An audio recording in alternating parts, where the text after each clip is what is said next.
구약적인 표현이라고 그랬죠. 신약적인 표현은 하나님께서 성전에 들어가시다 그랬습니다. 그래서 우리 에스겔서 43장은요 일주일 동안에 많이 여러분들이 말씀을 읽으시기를 부탁드립니다. 오늘 본문 말씀을 가지고요 성전에 돌아오신 주님, 우리 하나님의 요구라고 하는 말씀으로 우리가 이 아침에 은혜를 받아야 되겠는데요, 성전에 들어오셔서 우리의 믿음을 회복시키기를 원하시는 우리 하나님께서, 우리 주님께서 오늘 우리에게, 나에게 요구하는 것이 무엇인지 우리가 오늘 말씀을 잘 청종하면서 은혜로 받아들여야 될 줄 믿습니다. 먼저 오늘 읽어드린 말씀 이전에 5절 말씀에 보니까 영이 나를 데리고 안뜰에 들어가시기로 내가 보니 여호와의 영광이 성전에 가득하더라 그랬습니다. 성령님이 역사하시도록 오늘 성가대 찬양같이 우리가 기도하게 되면 성령의 역사가 나타나는데 어떻게 됐느냐, 에스겔 선지자가 본 환상과 같이 계시의 말씀이 나에게 능력으로, 응답으로, 성취로 임하게 됨을 우리가 알아야 될 줄 압니다. 이렇게 주의 영이 나를 데리고 안뜰에 들어가시기로 내가 보니, 성전의 뜰에 여호와의 영광이 성전에 가득하더라. 뜰을 통해서 성전에 들어가 보니까 성전에는 여호와의 영광이 충만했다라고 하는 그러한 말씀이죠. 오늘 본문 말씀에 보니까 주님께서 성전을 어떻게 묘사해 우리에게 말씀해 드리냐 할 것 같으면요 7절 말씀이지요. 그가 내게 이르시되 인자야 이는 내 보좌에 쳐서 내 발을 두는 초소, 내가 이스라엘 족속 가운데 영원히 있을 곳이라 그랬습니다. 살아계신 하나님이시기 때문에, 영원히 우리와 함께 하시는 분이시기 때문에 의인화를 썼어요. 내 발을 두는 초소, 내 보좌에 쳐서 내가 이스라엘 족속 가운데 영원히 있을 곳이라 그랬습니다. 회복된 성전에 들어오신 주님께서 믿음의 백성들에게 하신 말씀이 뭐냐? 이건 내 보좌요, 내 발이 머물러 있는 것이요, 너희 믿음의 백성들과 영원히 함께 있을 곳이라고 이렇게 말씀을 주셨습니다. 이렇게 성전을 이렇게 묘사해서 말씀해 주셨다는 것이죠. 그렇다면 우리 하나님께서 우리에게 성전을 허락하신 중요한 이유가 무엇일까요? 또 무엇이라고 여러분들 생각하십니까? 7절 말씀대로 제 해석해 볼 것 같으면 성전 안에 하나님의 특별한 임재가 나타남으로 말미암아, 성전 속에 하나님의 특별한 나타나심으로 인해서 하나님의 백성과 하나님께서 영원토록 함께 하신다라고 하는 그러한 말씀이 되겠습니다.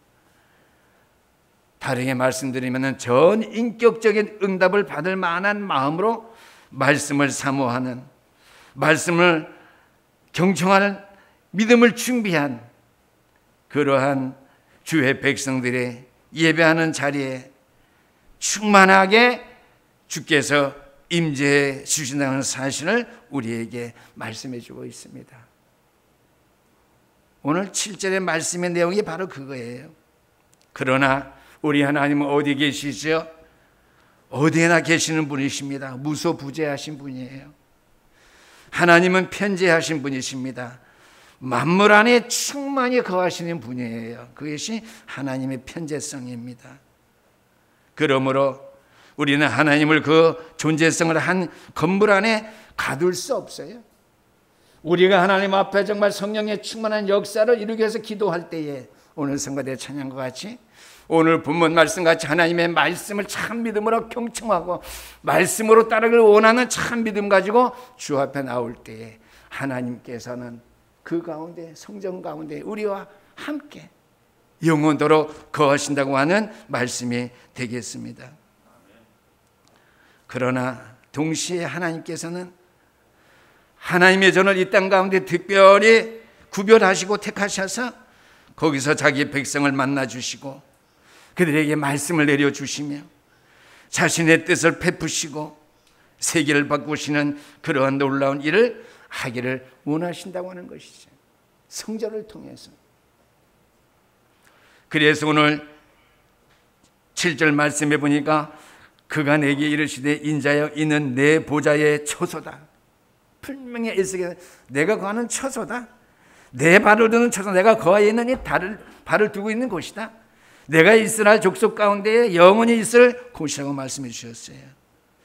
그런 의미에서 요새 신학자들 가운데 무교주의자들이 많이 있죠.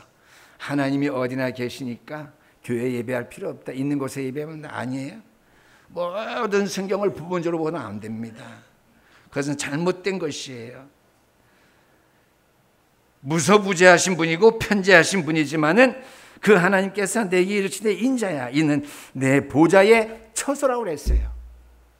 에스겔이 한 말이 아니라 하나님이 친히 그에게 내리신 말씀의 음성이에요. 내 발을 두는 처소, 내가 이스라엘 족속 가운데 영원히 있을 것이라고 주님께서 못 박아서 이렇게 말씀해 주셨지요. 우리가 또한 이사야 66장 1절에 있는 말씀도 볼 것 같으면 제가 읽어드립니다. 이사야 66장 1절입니다. 여호와께서 이와 같이 말씀하시되 하늘은 나의 보좌여 땅은 나의 발판이니 너희가 나를 위하여 무슨 집을 지으랴 내가 안식할 처소가 어디랴 그랬습니다. 이 말씀의 음성을 누가 들었겠어요? 다윗 왕이 들었지요. 나는 백악목 집에 사는데 여호와의 말씀 거할 저는, 하나님이 말씀을 우리에게 친히 하시고 우리에게 말씀으로 역사하실 우리와 함께할 저는 없다고 하는 것이죠. 그래서 분명히 이사야에서도 보니까 66장 1절 말씀에 하늘과 땅이 모두 다 주의 보좌지만은 그 말이잖아요. 너희가 나를 위해서 무슨 집을 지을 수 있겠느냐? 성전을 지어야 되지 않겠느냐? 내 있을 곳, 그 말이죠. 내가 안식할 처소가 어디랴? 내가 거할 것을 너희들이 세워야 되지 않느냐? 주의 성전이죠. 광야에서 이스라엘 백성과 함께 거했던 그 성막, 그 성전, 오늘 장로님이 기도하신 대로 그 예배당을 우리에게 원하신다고 하는 말씀이죠. 이제 지지난주에도 말씀드렸지만은 하나님의 영광이 성전으로 돌아왔습니다. 그리고 그 안에 충만하게 되었습니다. 왜 그랬죠? 이스라엘의 국가적인 회복뿐만 아니라 영적인 회복이 이루어졌는데 이스라엘 백성들이 우상 숭배하며 하나님 외에 세상의 것들을 더 사랑했을 때 하나님께 바벨론 포로로 잡혀가기 위해서 온갖 고초를 다 당하게 하셨지만은 성전 회복의 역사를 통해서 하나님께서는 성전의 성막을 처소로 삼으셔서 주의 백성들을 만나주시고 예배하는 자들과 함께 하시고 하나님의 뜻과 계획을 알게 하실 그 성전이 회복되었기 때문에 주님께서 그들 가운데 들어오셔서 다시금 너희는 성전의 하나님의 영광에 충만하며 하나님께서 회복이 된 영육간의 모든 회복된 축복을 놓치는 그 상황 속에 빠져들지 말 것을 말씀해 주고 계신 것입니다. 그러면은 거두절미하고요. 오늘 이 시점에서 하나님께서 본문 말씀대로 자기 백성들에게 요구하시는 말씀이 있습니다. 무엇이죠? 성전에 들어오셔서 이스라엘 백성 영육간의 모든 것을 회복시킨 주님께서 하신 요구입니다. 첫 번째는 소극적인 요구가 되겠는데요. 오늘 8절 말씀입니다. 그들이 그 문지방을 내 문지방 곁에 두며 그 문설주를 내 문설주 곁에 두어서 그들과 나 사이에 겨우 한 담이 막히게 하였고 그 행하는 가증한 일로 내 거룩한 이름을 더럽게 했으므로 내가 노하여 멸망시켰느니라. 이스라엘 백성들이 가증한 그 의상 숭배와 하나님을 사랑하지 않은 그 일로 말미암아 이스라엘 백성들을 멸망시키셨다고 하는 거예요. 그래서 자신의 영광과 임재를 이스라엘 백성 가운데에서 거두셨어요. 오늘 우리 믿음의 삶 속에서 하나님이 자신의 영광과 임재를 거두신다면은요, 우리가 어떻게 되겠어요? 그럴 리는 없지만은요, 이스라엘 백성들이 우상 숭배하며 하나님보다도 세상을 더 사랑했을 때, 하나님의 것보다 세상을 더 중요시했을 때 하나님께 자신의 영광과 임재를 그들 가운데 거두셔서 그들을 떠나셨다고 하는 말씀이죠. 그래서 이제 성전을 회복시킨 주님께서 그들에게 요구하신 요구가 무엇이냐? 소극적인 요구인데요, 7절 하반절에 있는 말씀입니다. 음란을 버리라고 하는 것이죠. 이스라엘 족속 하반절입니다. 곧 그들과 그들의 왕들이 음행하며 그 죽은 왕들의 시체로 다시는 내 거룩한 이름을 더럽히지 않게 하리라 그랬습니다. 여기에서 음란을 버리라고 하는 것은 영적인 음란을 얘기합니다. 그럼 영적인 음란은 무엇일까요? 하나님이 나의 유일한 사랑의 대상이 되어야 됨에도 불구하고요, 하나님 아닌 다른 우상에게 미혹당하기 시작할 때에 우리는 영적인 간음을 행하고 있는 것이라고 볼 수 있습니다. 나의 첫 번째 사랑은 주님이어야 되고요, 주님에게 나에게 다른 사랑의 대상이 없어야 된다고 하는 말씀이죠. 참되고 살아계신 하나님 대신에 이방 신들을 섬기며 이방의 문화를 더욱 즐기면서 유다 백성들은 하나님께서 그들을 사랑하신 그 사랑을 잃어버리고 그들 마음 가운데 하나님을 떠나 버릴 때가 있었다고 하는 것이죠. 그러므로 바빌론의 고된 포로의 삶을 그들이 살게 되었던 것입니다.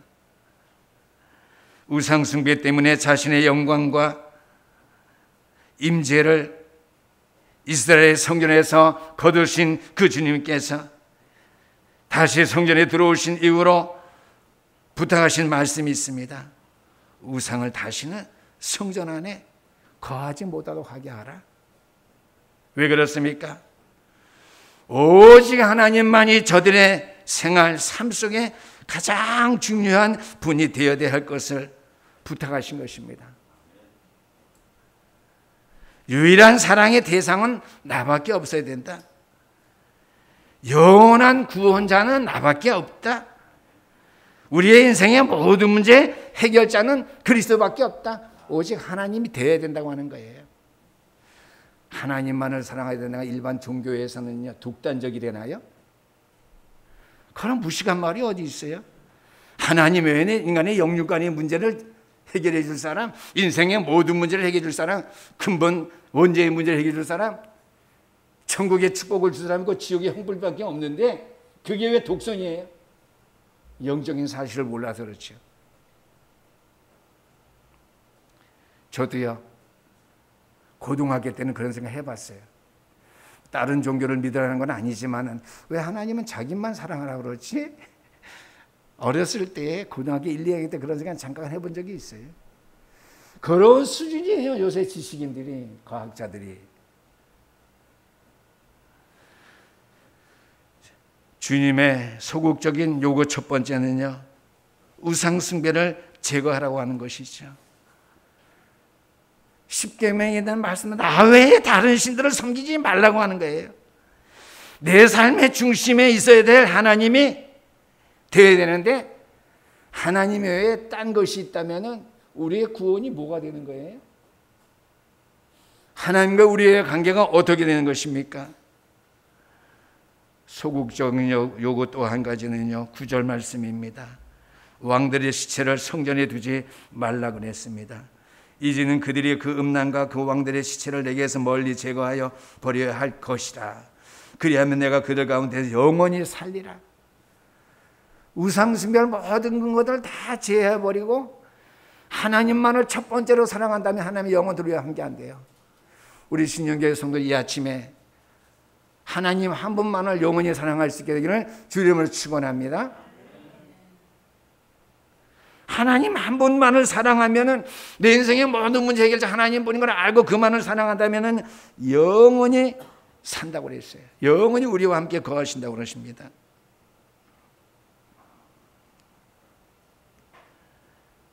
왜 하나님은 왕들의 시체를 성전에 두는 것을 싫어하셨습니까? 인간의 우상화를 경계하기 위함입니다. 그래서 어떤 면을 볼 때 북한에 그 우상 숭배하는 거 있잖아요. 누구 김아무아무개 그건 우상 숭배예요. 어떤 면을 볼 때 우리가 좋은 면도 있지만 강화문에 나가면 동상들 많이 있죠. 그거 잘못된 거예요. 우리 렘넌트는 알아야 돼요. 우리 손주 정도는 다 우리 교회 렘넌트, 우리 다락방의 렘넌트는 다 알고 있죠.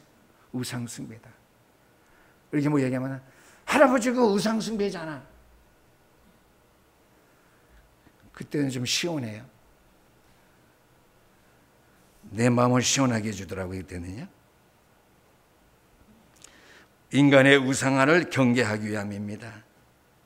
백성들의 시선이 하나님께로 돌아가야 되는데 다윗 왕에게 돌아간다거나 솔로몬 왕에게 돌아간다는 거나 어떤 악한 왕에게 그 영광이 돌아간다면 안 된다고 하는 것이죠. 왕이 좀 영광 받으면 안 되겠어요? 그런 건 아니죠. 자꾸만 왕을 우상시하다 보니까 누구와 멀어져요? 왕을 우상시하는 하나님과 멀어져요. 왕을 가까이다 보니까 하나님을 멀리 밀쳐내게 되는 거예요. 우리의 문화생활의 모든 것도 마찬가지입니다.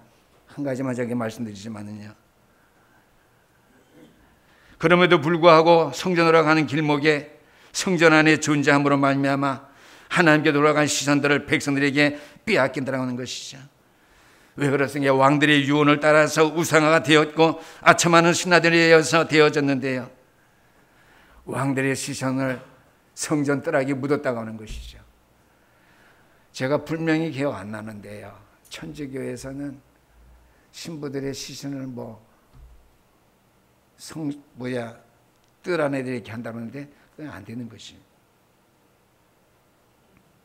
아첨하는 신하들에 의해서 이게 되어지는 것인데요. 이것도 하나님의 말씀대로 나 외에 다른 신을 내게 두지 말라고 하는 것을 우리가 기억해야 됩니다. 역사가 흘러가면서 개신교회도 천주교회된 부분이 있습니다. 강단의 성전이 중심이 말씀을 선포하는 것, 이 한 자리가 되어야 되는데요. 이전에 한때 그 유행이었어요. 교회 머스리에서 특별히 통합측, 감리교측 양쪽으로 사인이 이쪽에서 보고 이쪽에서 목사님 설교하고. 그건 멋부리는 게 나쁜 것이냐? 그러지 않지요. 모든 삶의 중심의 체계화가 무너지게 되면은 우리의 마음 중심, 믿음의 중심이 무너지기 때문이에요. 필요에 따라서 여기서 설교할 수 있고 밑에 내려와서 할 수 있죠. 그건 어떻게 해요? 우리의 마음 중심은 항상 말씀 선포, 재단의 중심이 있어야 된다는 말씀이에요.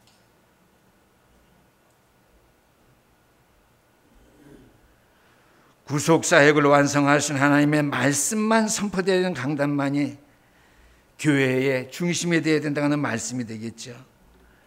스위스 제네바 시내 가면은 요한 칼빈의 기념 예배당이 있는데요.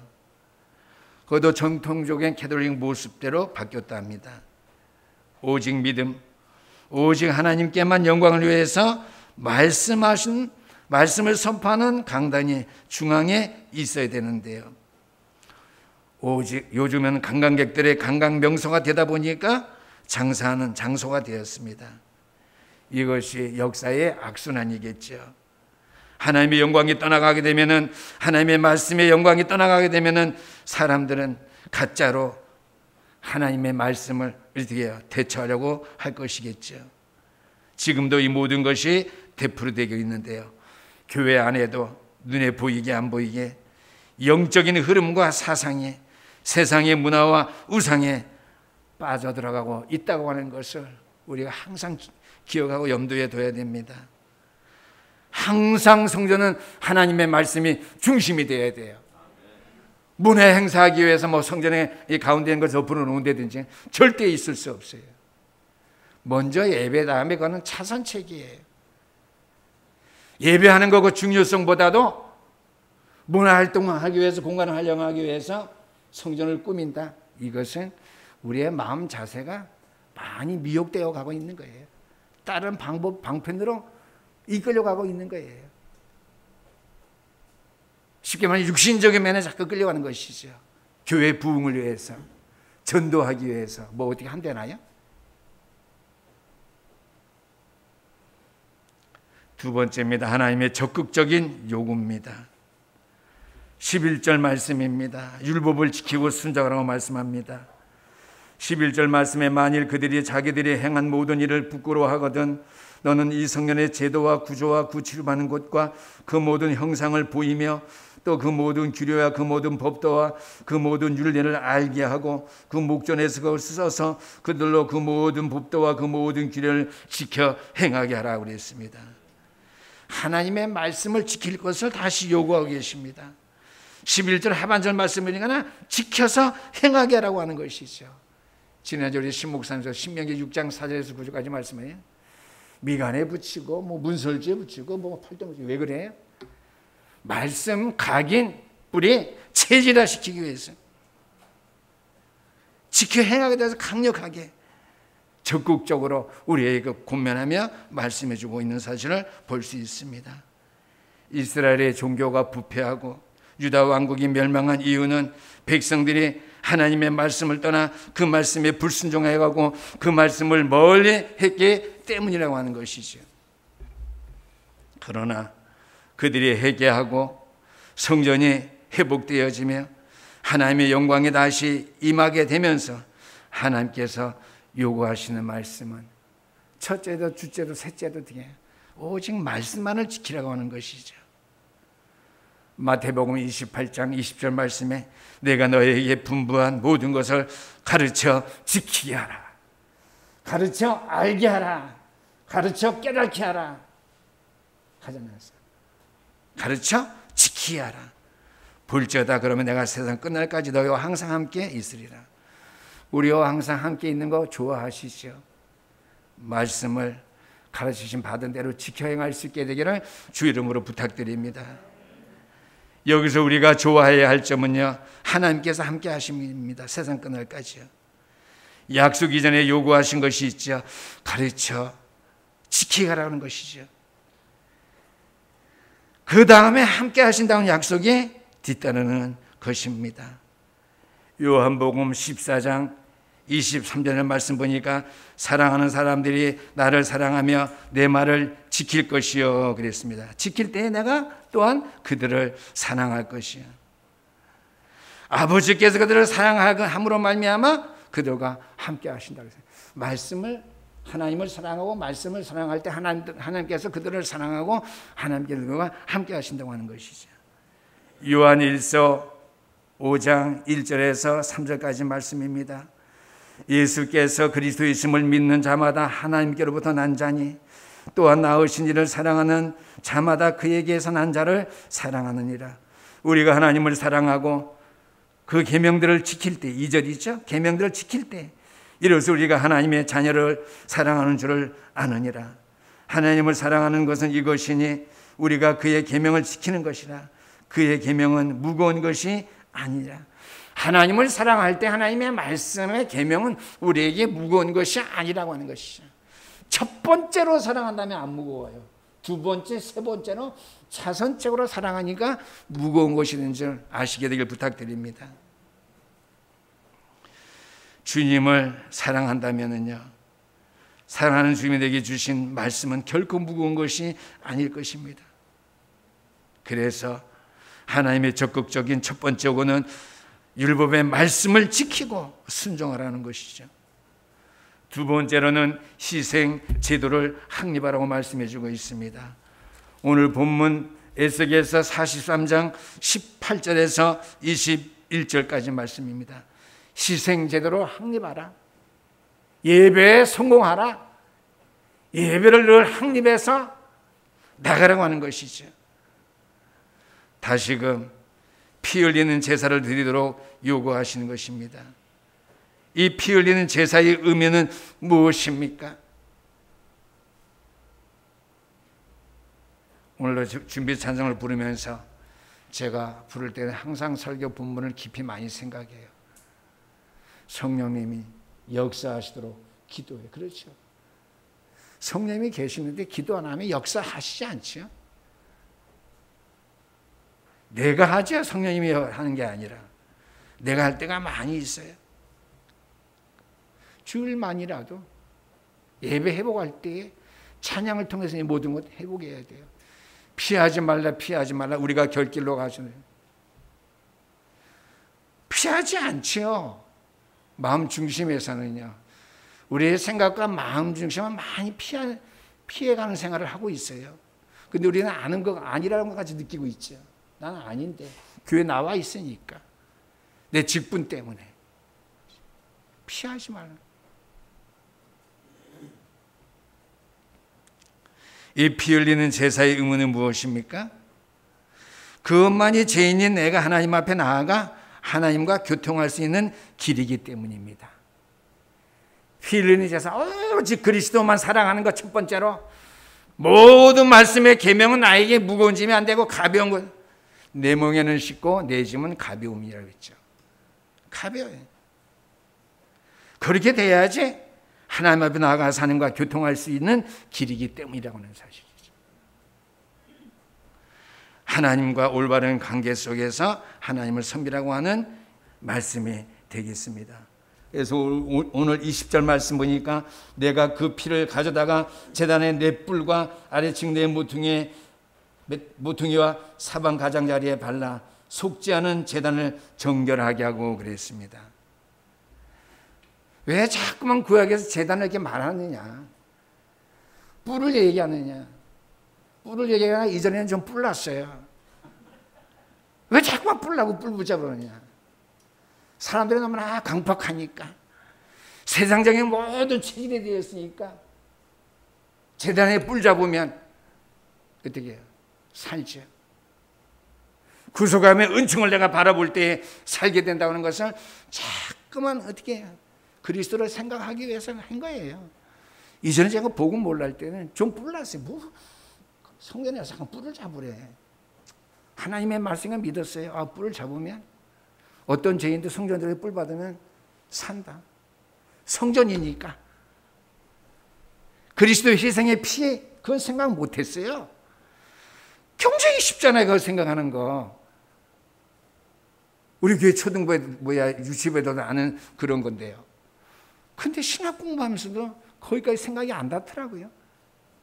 왜 뿔 잡으래? 그렇지. 성전에서 뿔 잡으면 하나님이 계신 거니까. 산지. 쉽게 생각했어요. 그것만이 죄인인 내가 영원토록 하나님에 나와서 영원토록 하나님과 함께 교통하면서 살 수 있는 길이기 때문에 사실을 믿으시기를 주님 축원합니다. 하나님과 올바른 관계 속에서 하나님을 섬길 때에 하나님만을 사랑할 수 있어요. 첫 번째도 하나님, 두 번째는 모든 건 하나님이 되겠죠. 그래서 20절에는 제단 양쪽에 뿔이 있다고 말합니다.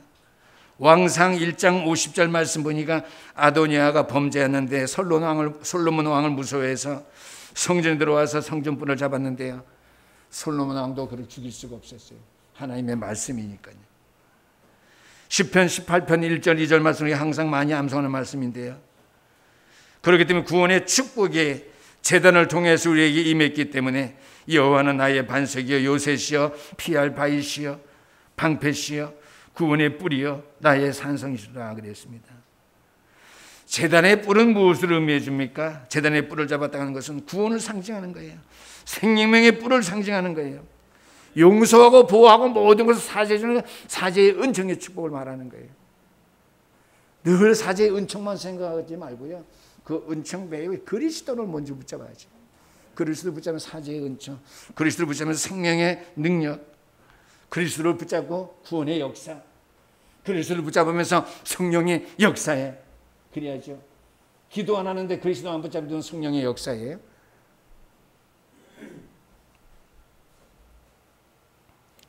(27절) 말씀입니다. 오늘 에스겔서 43장은 집에 가서 통독하시게 되길 바랍니다. 정독하시고요. 27절 이 모든 날이 찬 후 제8일과 그 다음에는 제사장이 제단 위에서 너희 번제와 감사제를 드릴 것이라.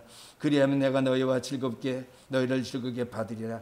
주 여호와의 말씀이니라 그랬습니다. 내가 원하는 규례대로 희생의 제도를 확립하고 내 앞에 와서 제물을 드리면 내가 너희를 즐겁게 맞아주시고 받아주신다는 말씀입니다. 첫 번째에 강한 요구가 율법을 지키고 순종하는 말씀이요. 그런 아이의 연약함 때문에 지키지 못할 경우가 더러는 있는데, 그때는 하나님은 아이의 연약함을 알고 계시니까 우리는 구원의 뿔, 제단이 있다는 사실을 생각하면서 감사해야 됩니다. 구원의 뿔, 생명의 능력의 뿔, 용서와 보호의 뿔이 제단에 있다고 하는 사실을 우리가 알면서 얼마나 그것이 감사한지 깊이 생각하면서요, 우리가 연약해서 말씀을 지키지 못하고 범죄했다면은요, 희생의 제물로서 제사함 받고 그리스도의 이름으로 기도하고 그리스도의 이름으로 제단에 나와서 주님과 관계를 다시 회복하라고 하는 말씀이 되겠습니다. 결론입니다. 성전에 다시 돌아오신 주께서 자기 백성들에게 요구하신 것이 무엇입니까? 우상을 제거하라고 하는 것, 인간을 우상화하지 말라고 하는 것이죠. 나 외에는 다른 신을 섬기지 말라고 하는 거예요. 세 번째, 네 번째는 뭡니까? 율법을 지키고 순종하라고 하는 거예요. 율법 말씀을 알고 되새기고 하지 말고 될 수 있으면 지켜 행하도록 하라는 것이죠. 네 번째는 주님 앞에 용서함 받고 희생 제물로서 늘 주님과 바른 관계 회복할 수 있는 예배 회복의 삶을 살아야 될 것을 말씀해 주고 있습니다. 항상 성전 중심에서 내가 생활하고 늘 하나님을 가장 사랑하는 근본 원리를 내가 깨닫고 신앙생활을 하면서 제단불을 붙잡고 예배 회복 속에서 하나님의 영광만 사모하는 천인적인 응답을 받고 누리시는 신현재단의 거룩한 종들 될 수 있기를 주님 이름으로 축원합니다. 기도하겠습니다. 우리 하나님 아버지,